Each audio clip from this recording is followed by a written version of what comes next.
ayiziyathethelelwa bafowethu. Mhlawumbe bakaze bakutshele, uyabona, mhlawumbe bakaze bakutshele ngalendlela engitshela ngayo, kodwa ngifuna ukuqinisekisa namhlanje ukuthi ayiziyathethelelwa bafowethu.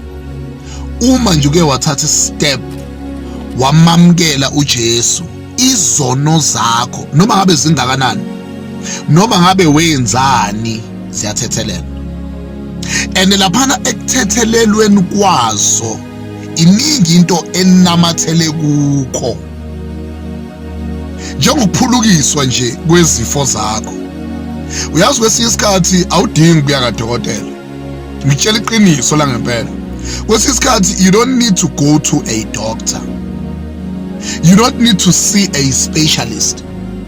Kwesinye isikhathi awudingi nokuya enyangeni mfowethu, udinga nje ukuvuma izono zakho, ngoba laphana ezonweni ziningi izinto enamathele khona. Khona ubuhlungu laphana, khona ukusinda, khona ukukhathala,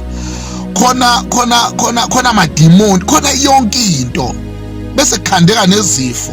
Ngiyaqinisekisa namhlanje uma uke wazivuma izono zakho, ayimfethu, I guarantee you into mhlambe lo ongakaze uyizwe nongakaze utshelwe yona, kodwa namhlanje ngiyakutshela ukuthi wena nje thatha isinqumo wamukela uJesu, and izono zakho here and there zizothethelela. Ngoba njengoba ekhona umthetheleli wazo, none other than Jesus. Abanye bayelapha, bayafundisa, ba-rich, banayo yonke into, kodwa there's one thing engiyaziyo ngabo, abanayo le quality yokuthethelelwa kwezono. They cannot forgive your sin, yabona, kodwa ngiyaqinisekisa ukuthi ziyathethelela. And iyodwa into eyozisiza ngayo ukuthi phela do not condemn yourself. Musukuhlala entweni ucabanga ukuthi noma usuvumile ubone ngathi akwenzeke lutho.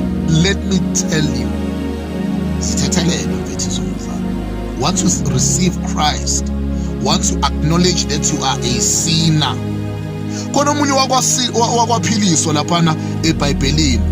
Uyazi ukuphiliswa kwakhe kwashiwe nje into eyodwa, kwathiwa izono zakho thethelela. Awukashiwo ukuthi before kuthiwa usuphilisiwe esifeni sakho, kwathiwa izono zakho seyethethelela. Ngoba laphana ekuthethelelweni kwezono kuphiliswa nezifo.